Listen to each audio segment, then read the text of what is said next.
Assalamualaikum warahmatullahi wabarakatuh. Apa kabar hari ini teman-teman?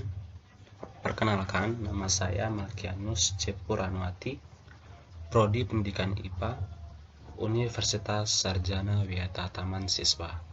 Nah, pada kesempatan kali ini, kita akan membahas sedikit tentang materi metabolisme.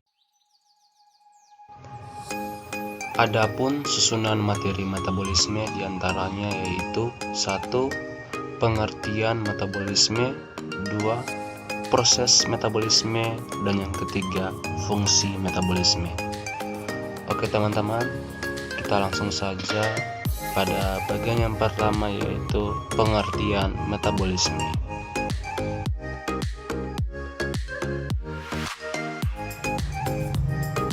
Jadi, secara bahasa, metabolisme berasal dari bahasa Yunani yang artinya metabolismos atau perubahan, yang merupakan semua reaksi kimia yang terjadi di dalam organisme, termasuk yang terjadi di tingkat sel.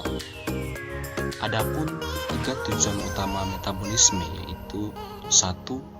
Konversi makanan menjadi energi untuk menjalankan proses seluler. Yang kedua, konversi makanan atau bahan bakar menjadi bahan penyusun protein, lipid, asam nukleat, dan beberapa karbohidrat. Yang ketiga, pembuangan limbah nitrogen. Reaksi yang dikatalisis oleh enzim ini memungkinkan organisme untuk tumbuh dan berkembang biak, mempertahankan strukturnya, dan merespon lingkungannya.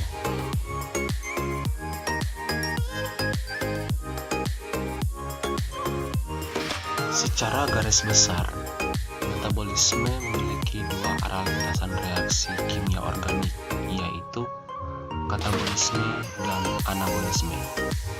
Adapun penjelasan dari keduanya yakni sebagai berikut.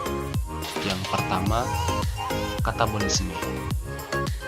Jadi, katabolisme adalah reaksi yang prosesnya mengurangi molekul senyawa organik. Contohnya, seperti pemecahan glukosa menjadi sebuah pirufat oleh respirasi seluler.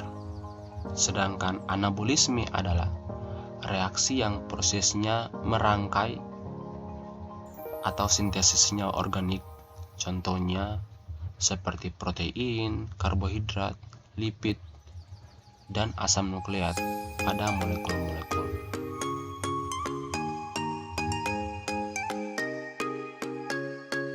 Oke teman-teman, kita masuk pada bagian yang kedua yaitu tentang proses metabolisme.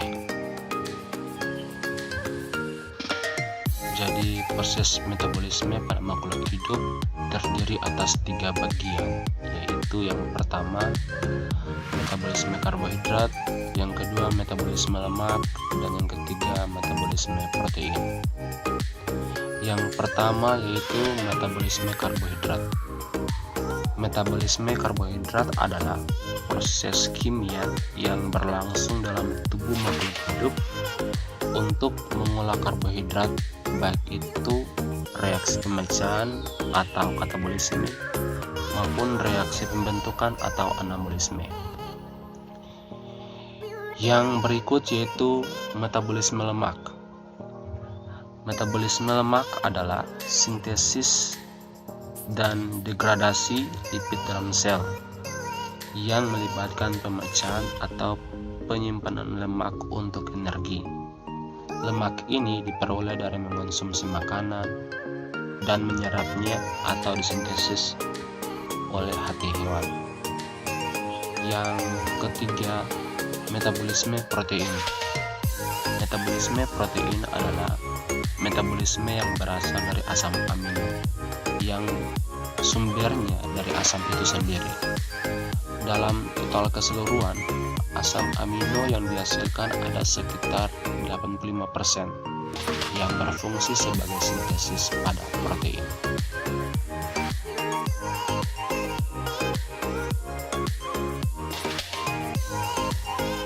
Oke teman-teman, kita masuk pada bagian yang terakhir yaitu tentang fungsi metabolisme.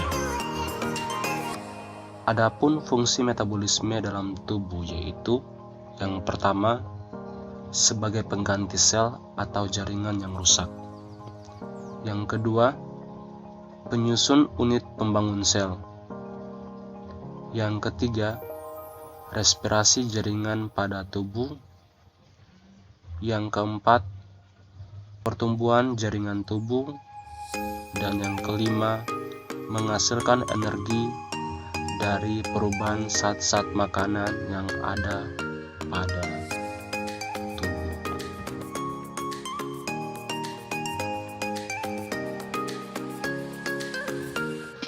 Oke teman-teman, mungkin itu sedikit presentasi dari saya tentang materi metabolisme. Semoga bermanfaat bagi kita semua. Akhirnya saya ada punya satu pepatah usang yang mengatakan seperti ini: jikalau ada jarum yang patah, janganlah simpan di dalam peti. Dan jikalau ada kata yang salah, janganlah simpan di dalam hati. Sekian dan terima kasih. Assalamualaikum warahmatullahi wabarakatuh. Salam dan bahagia.